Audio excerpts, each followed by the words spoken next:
Alors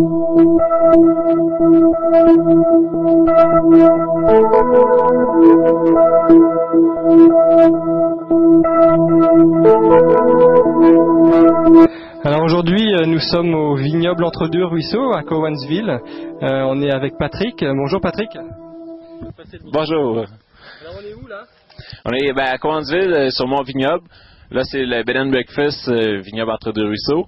Et puis, ça, c'est mon jeune plantier. Fait que c'est les nouvelles vignes pour démarrer le vignoble, faire le vin dans les prochaines années.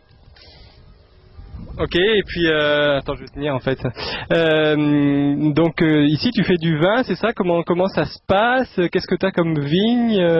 Explique-nous tout ça.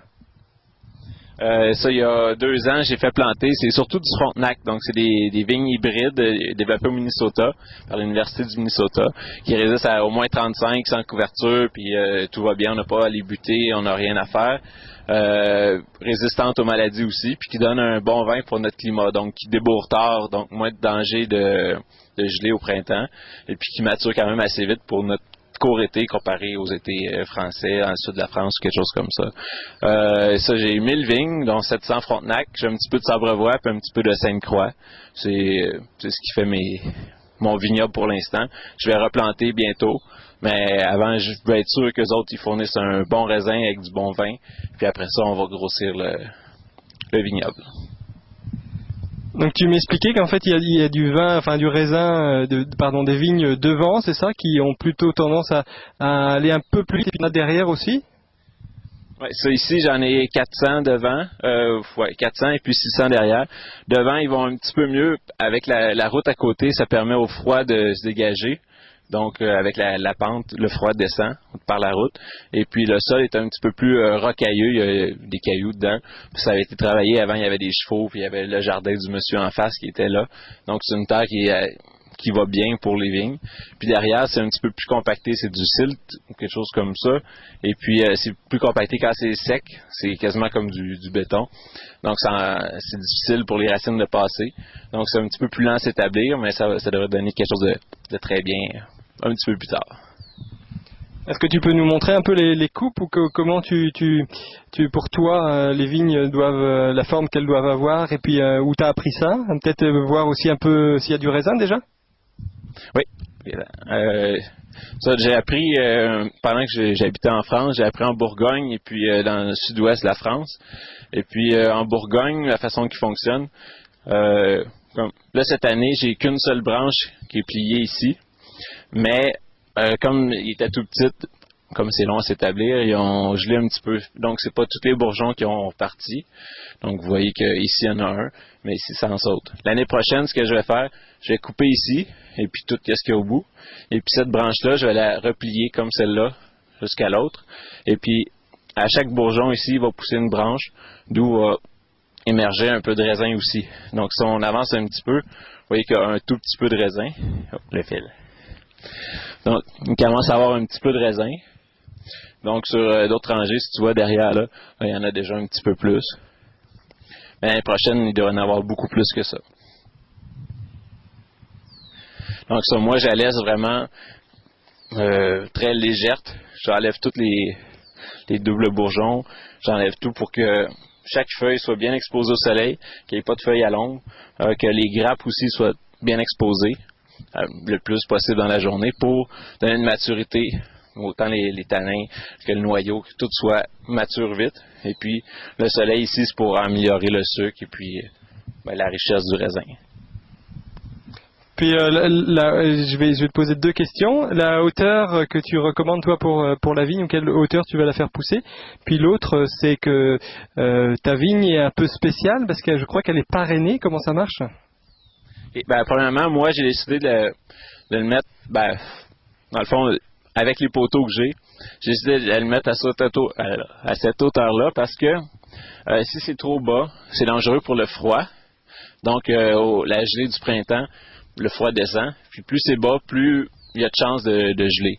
Puis si c'est trop haut, mais là, c'est au contraire, c'est pendant l'hiver, il n'y a pas de couverture de neige parce qu'ici, dans les cantons de l'Est, on a pas beaucoup de neige, sauf sur les monts de ski.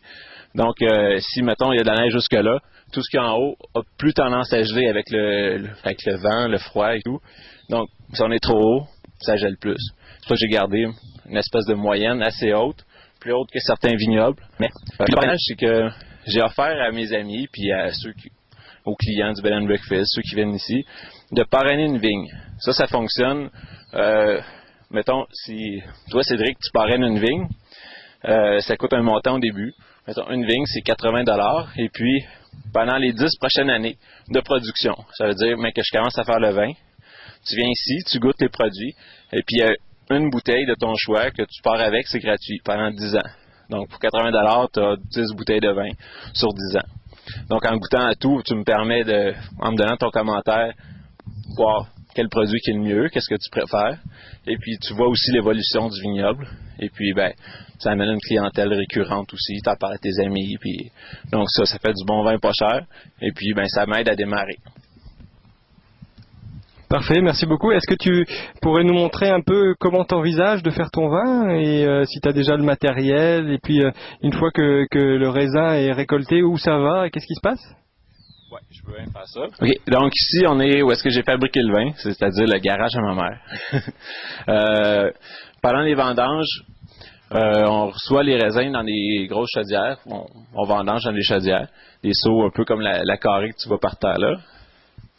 Et puis, ensuite, je les verse dans cette machine-là, qui est mon fouloir et grappoir. Ça, ce que ça fait, ça remplace les jeunes femmes qui dansent dans les raisins. Donc, ça écrase le raisin pour séparer, briser la pulpe, faire sortir la pulpe pour que le jus s'évacue bien. Et puis, ça enlève aussi la rave. Le bout de bois qu'il y a dans la grappe, ça l'enlève. Donc, la rave sort d'un bout, le jus de raisin avec les noyaux, la pleure, la pulpe de l'autre bout. Que j'envoie, là, c'est pas ici, mais normalement, j'ai des grosses cuves en plastique. J'envoie tout ça là-dedans, puis je fais plusieurs tests pour voir comme ça un nouveau vignoble. J'aime essayer plusieurs levures. Donc, plusieurs levures différentes pour voir lequel s'adapte le mieux à mon vin. L'année passée, j'ai fait 2 cépages, du Sabrevois et du Frontenac, avec 4 levures chacune. Et puis, j'ai fait aussi un peu de rosé de saignée pour améliorer mon rouge. Mais le rosé du Frontenac est très foncé. Donc, ça va donner plus un clairet. Un peu comme le vignoble Les Diurnes, qui fait pas un rosé pâle, mais un clairet, qui vient plus de la région de Bordeaux. C'est entre le rosé et le rouge. Un goût de fruits comme du rosé. Donc, ici, les barils blancs, c'est mon rouge. Et puis là, j'ai du rosé dans les 2 touris. Comme ça donne des petites quantités, puis il faut que ça soit toujours plein. Mais je mange avec des touris, puis vraiment, c'est artisanal. Là. Donc, j'ai un autre baril de Frontenac, puis ça, c'est mon rosé de Sabrevois. Donc, c'est ce qui fait le tour un petit peu du vin que j'ai en ce moment, de comment je travaille. Pendant que c'est dans la cuve, ça fermente. Chaque jour, je sors complètement le jus. Je le mets dans un baril que j'ai ouvert le dessus. Ça fait beaucoup d'oxygène, ça amène de l'oxygène pour les levures. Et puis un coup que c'est vraiment vidé, je le remets sur le chapeau de mort avec la pompe qu'il y a là. Donc ça permet au jus de repasser à travers le mort, de reprendre tout ce que ça lui prend. Et puis ça empêche aussi la création de bactéries dans le chapeau de mort qui flotte puis qui a de l'oxygène ou plutôt de l'air qui permet de développer des bactéries. En le remouillant chaque jour, ça empêche ça. Donc ça fait un bon vin. En 4 jours, ma macération est terminée. Je coule, je presse. C'est mon petit pressoir artisanal là-bas. Et puis, c'est ça, je continue, je finis la fermentation. Et puis après, je le passe en baril de plastique comme ça. Donc, Non, je pense qu'on a fait le tour. Tu parlais tout à l'heure d'un bed and breakfast. Est-ce que tu peux nous en parler? Est-ce qu'on peut faire un petit tour peut-être? Les gens peuvent apporter leurs chiens ici, ou leurs chevaux, ou, comme ils veulent. Parce qu'on a de la place à l'écurie. Chaque chambre est équipée pour les chiens, pour qu'ils restent à terre, pas sur les lits. Mais ils ont des bols d'eau, ils ont des petits coussins. Donc, suivez-moi, on va rentrer, puis on va vous faire visiter ça.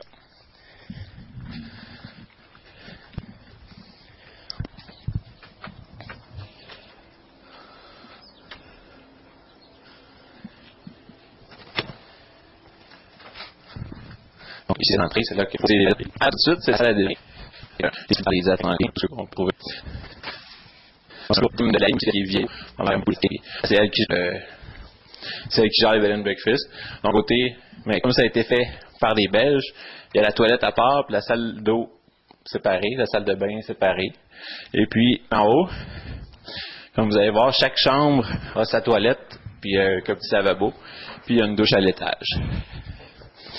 Et puis, comment on a décidé de faire ça, c'est que chaque chambre porte le nom d'un des cépages. Comme on a 3 cépages ici, mais il y a 3... chaque chambre porte le nom d'un des cépages. Ici, c'est une chambre à 3, donc pour un couple avec un enfant ou quelque chose comme ça.